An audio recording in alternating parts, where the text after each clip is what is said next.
Welcome to this episode of Season Scholar, Season 3. We have been following Professor Ray for from the first season, and somehow the time has come. And now today we have with us Professor Chittaranjan Ray, who is permanent director of the Nebraska Water Center.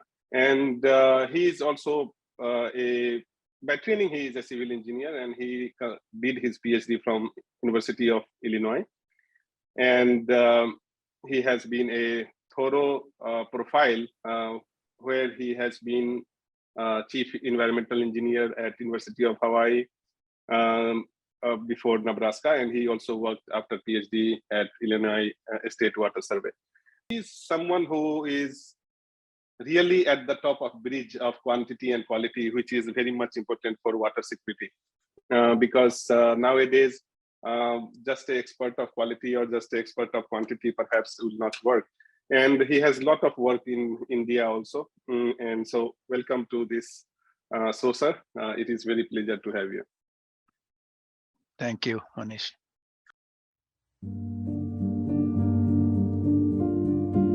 What it takes to be a good administrator, a good mentor, because now I am just a new head of the department, and what I am feeling is that working by myself is easier.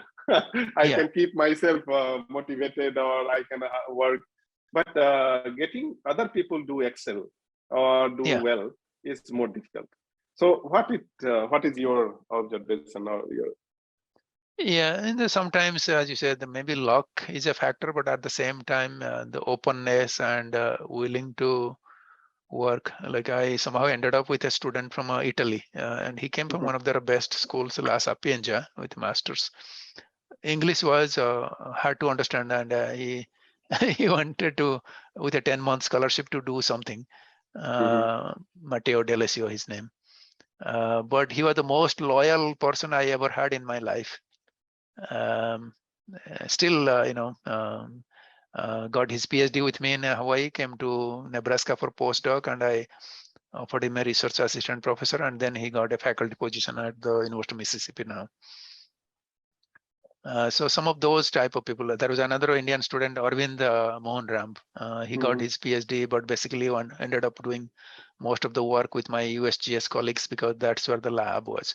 So first thing is that you have to be willing to share things with people who you can trust, really.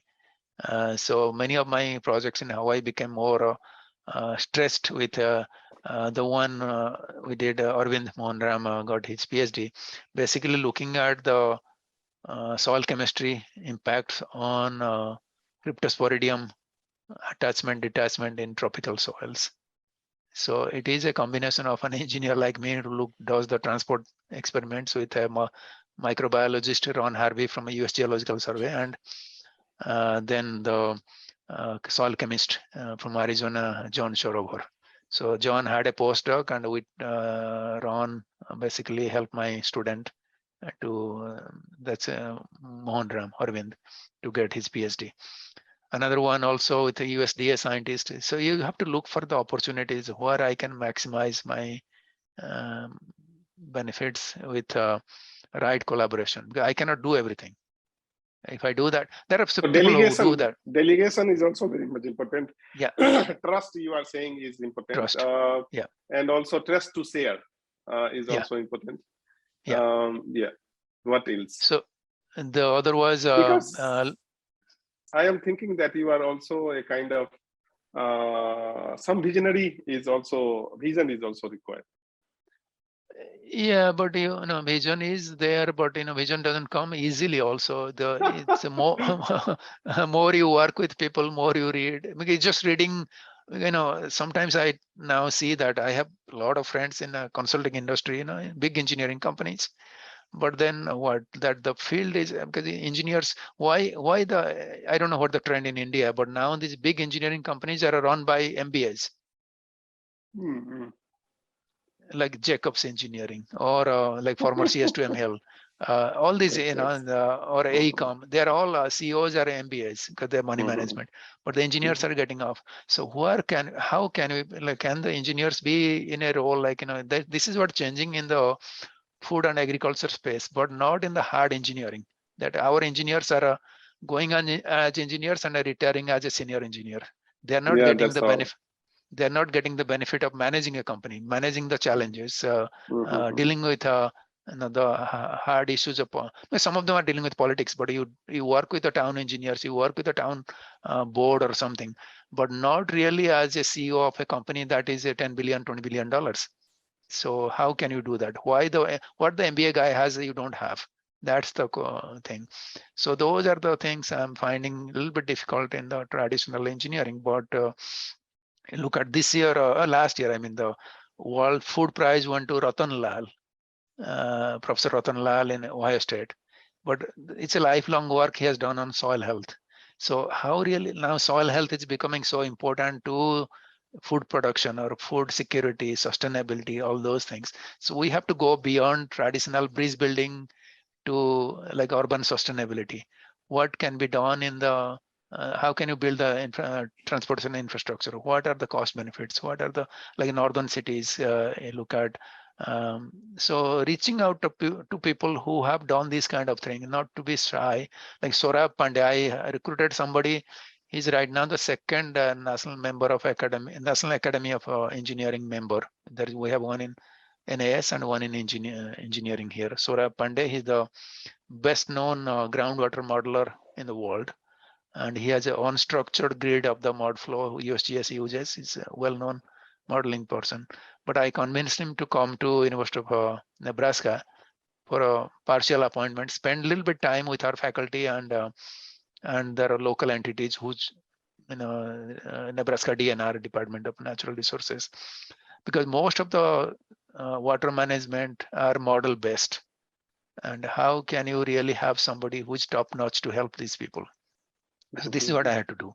So yeah, so the vision has to come not alone, because unless I'm meditating to get something, just one thing, that's okay. But the vision is, it's a so multi-dimensional nowadays. You have to have more contacts, you have to have more people keeping track of what is happening, and where you can have a little niche. I'm a lot of times feeling that maybe I'm behind these people, and where I can be ahead of some people. So those kind of things all the time. Like this deep Bedo zone work, like deep nitrate in deep Bedo zone. That's one thing I feel like we have some strength here, that we have been in this business. Dan Snow is doing this for 10 plus years, and I brought in some more expertise, and those are the kind of things. But sometimes if you look at other things, like you look at greenhouse gas emission from soil, nitrous oxide, or carbon storage, there may be other people who are ahead of us. How can you work with them? Maybe in the ag data security, for some reason more recently. And I also look at people like who are doing these kind of things, that it doesn't matter whether they're here or not. Try to reach out, try to see that if they're willing to work with us. There is a group at University of North Texas in Denton, Dallas suburb.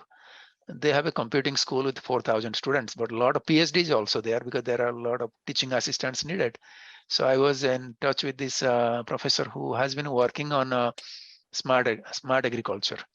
And I didn't find such a person in our campus. So we have now 3 or 4 papers in this area, blockchain technology or other things, how we apply data security, other things into, and what is all about smart agriculture. So those are kind of the things we have been, I won't say I had ahead of time, but you look at, I'm more on a problem solving person. Like, you see a problem, how can you solve it? Who are the people you can work with? I said is that let's suppose that what are required. You have made a lot of, like WADI, or there are many programs was introduced by you, I guess, and also like you said, the Beddoes zone transport processes, or even river bank filtration. So not only that, your deep understanding has helped you that where to focus, what to focus, and now it's been, quite a long time that we can call that this center has already earned name. One thing that I was thinking that here you do not recruit direct faculties, or do you have, because only the associates and like that? No, I don't recruit directly because normally we try to work with the faculty. I don't want to do the work by myself. But once in a while, we may end up with somebody like,